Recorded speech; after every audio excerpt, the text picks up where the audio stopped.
Hello दोस्तों, कैसे हैं आप सब लोग। तो इंडियन ज्योग्राफी की आज के लेक्चर में हम बात करेंगे द कोस्टल प्लेन। ठीक है, द कोस्टल प्लेन को हम डिस्कस करेंगे। ठीक है, आइए तो सबसे पहले हम जानते हैं इंडिया की कोस्ट लाइन कितने किलोमीटर है। ठीक है, जो कोस्ट लाइन है वो है 7516.6 किलोमीटर। ठीक है, और इसमें जो हमारे आइलैंड है वो भी इंक्लूडिंग है। ओके, उसके बाद विदाउट आइलैंड। ठीक है, बिना आइलैंड की कितनी हमारी बाउंड्री है जो किसके साथ छूती है, ये कोस्ट लाइन है। कोस्ट लाइन पता ना क्या होता है, देखिए ये यहाँ पे अरेबियन सी है, यहाँ पे बे ऑफ बंगाल है। ठीक है, ये कोस्टल प्लेन है। ठीक है, ये है कोस्टल प्लेन। ओके, तो इन एरिया को हम डिस्कस कर रहे हैं। ओके, तो विदाउट आइलैंड, बिना आइलैंड के कितने किलोमीटर बाउंड्री है, 6100 किलोमीटर। ओके, ये समझ में आ गया।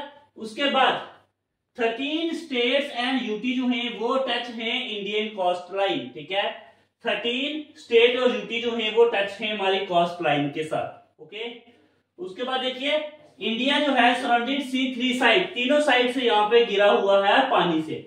एक साइड देखिए यहाँ पे भी है, यहाँ पे भी और यहाँ पे भी। ठीक है, तीनों साइड से क्या ये पानी से घिरा हुआ है इंडिया की बाउंड्री है। ठीक है, यहाँ से लेकर के एक ऊपर वाली साइड है, यहाँ पे आपको पानी नहीं मिलेगा, बाकी आप साउथ वाली साइड जाएंगे। ठीक है, ईस्टर्न सेंट्रल प्लेन में जाएंगे, यहाँ पे आपको क्या दिख रहा है, जो पानी जो है समुद्र जो है वहां से गिरा हुआ है इंडिया को। कितनी साइड से, 3 साइड से।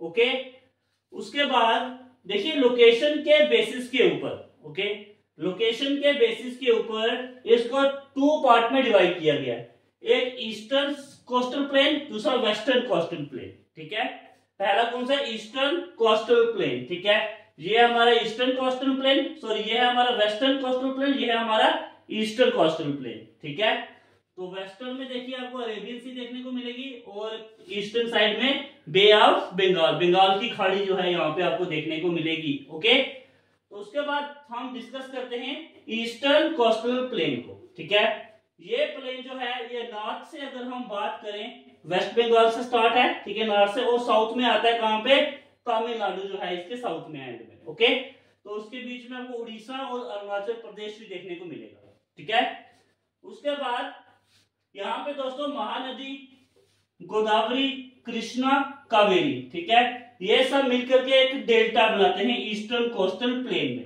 ठीक है, डेल्टा क्या होता है, देखिए जो भी एक नदी है जब वो समुद्र के तरफ जाती है वहां पे उसकी वो पार्ट्स में डिवाइड हो जाती है ना। जैसे यहाँ पे मैं आपको बता देता हूँ, देखिए ये एक रिवर है, जब ये समुद्र में अगर जाएगी तो यहाँ पे ये इस तरह से बिखर जाती है, तो ये इसके बीच का एरिया जो होता है उसी को क्या बोलते हैं, डेल्टा। ठीक है, और जब महानदी गोदावरी, कृष्णा, कावेरी ये डेल्टा बनाते हैं ईस्टर्न कोस्टल प्लेन में, और ये डेल्टा जो होते हैं ये काफी फर्टाइल होते हैं और इसमें एग्रीकल्चर काफी ज्यादा होते हैं, क्योंकि ये हर साल यहाँ पे देखिए ये डेल्टा बन रहा है तो यहाँ पे एग्रीकल्चर वगैरह ज्यादा होगा, पानी प्रोवाइड होगा, फर्टिलिटी साइल होगी यहाँ पे। ठीक है, आइए तो अब हम यहाँ पे चलते हैं। जो कोस्टल प्लेन जो है हमारे, द कोस्टल प्लेन्स ये कहां पे लाइज करते हैं, Eastern Ghat and Bay of Bengal पे ये लाइज करते हैं, इनके बीच में लाइज करते हैं, lies between Eastern Ghat and Bay of Bengal. Okay, उसके बाद ये एक्सटेंड कहां से होते हैं, गंगा डेल्टा से एक्सटेंड होते हैं, बढ़ते हैं और नीचे कन्याकुमारी तक ये जाते हैं। ठीक है, कहां से एक्सटेंड है, गंगा डेल्टा से लेकर के कन्याकुमारी तक। ओके, उसके बाद 2 इंपॉर्टेंट लेक्स यहाँ पे, छिलका lake and Pulicat lake. Okay, ये भी इंपॉर्टेंट लेक्स है, आपको पता होना चाहिए, एग्जाम में पूछा जा सकता है। ठीक है, उसके बाद रीजनल नेम। ओके, जो कोस्टल प्लेन है उनके रीजनल नेम की अगर हम बात करें, उड़ीसा में इसे उत्कल कोस्ट कहा जाता है। ठीक है, उड़ीसा के बाद जब वो आंध्र प्रदेश में आ जाएगा उसे आंध्रा कोस्ट के नाम से जाना जाता है। ठीक है, उसके बाद तमिलनाडु कोस्ट के नाम से जाना जाता है, जब वो नीचे की ओर आएगा तमिलनाडु कोस्ट हो जाएगा, तो इसे कोरोमंडल कोस्ट या पेयान कोस्ट के नाम से भी जाना जाता है। ठीक है, पेयान कोस्ट, कोरोमंडल कोस्ट क्या चीज है, जब तमिलनाडु कोस्ट और अरुणाचल प्रदेश कोस्ट जब मिल जाते हैं तो ये कोरोमंडल कोस्ट या पेयान कोस्ट यहाँ पे उस एरिया को कहा जाता है। ठीक है, हमने ये वाला पार्ट समझ लिया, उसके बाद हमने ये वाला पार्ट समझा, अब इस पार्ट को भी देखते हैं। ठीक है, जो वेस्टर्न कोस्टल प्लेन है ये हम आगे डिस्कस कर रहे हैं, करेंगे, तो अभी हम डिस्कस कर रहे हैं ईस्टर्न कोस्टल प्लेन। ठीक है, अब ईस्टर्न कोस्टल प्लेन को की सब डिविजन की गई है, मतलब 2 पार्ट में से बांटा गया। एक है नॉर्थन श्रीकार, दूसरा है कोरोमंडल कोस्ट। कोरोमंडल कोस्ट को क्या नाम दिया गया है? पेयान कोस्ट। ठीक है, ये दो हैं, ये एक ही है। ठीक है, कोरोमंडल कोस्ट, पेयान कोस्ट। ओके, तो ईस्टर्न कोस्टल प्लेन की सब डिवीजन से इसको 2 पार्ट में बांटा गया है। पहला पार्ट कौन सा था? नॉर्थन श्रीकार। ठीक है, दूसरा है कोरोमंडल कोस्ट। अगर हम नॉर्थन श्रीकार की बात करें, नॉर्थन पार्ट किसके बीच में है? महानदी और कृष्णा रिवर के बीच में है। ठीक है, नॉर्थन पार्ट जो है बिटवीन महानदी एंड कृष्णा नगर, और साउथर्न पार्ट की बात करें ये कृष्णा एंड कावेरी नदी के बीच में है। ओके, ये आपको पता होना चाहिए, ये इंपॉर्टेंट पॉइंट है। हमने सब डिविजन्स की बात की, नॉर्थन सरकार एंड कोरोमंडल कोस्ट। नॉर्थन सरकार जो है ये महानदी और कृष्णा रिवर के बीच में है, और कोरोमंडल कोस्ट जो है ये साउथर्न पार्ट है और ये कृष्णा एंड कावेरी के बीच में है। ठीक है, ये भी समझ में आ गया। तो ये था हमारा ईस्टर्न कोस्टल प्लेन। ठीक है, अब हम बात करेंगे वेस्टर्न कोस्टल प्लेन की। ठीक है, उम्मीद करते हैं सारा आपको समझ में आ गया होगा। तो आइए अब हम वेस्टर्न कोस्टल प्लेन को डिस्कस करते हैं। आइए तो अब हम बात करते हैं वेस्टर्न कोस्टल प्लेन की।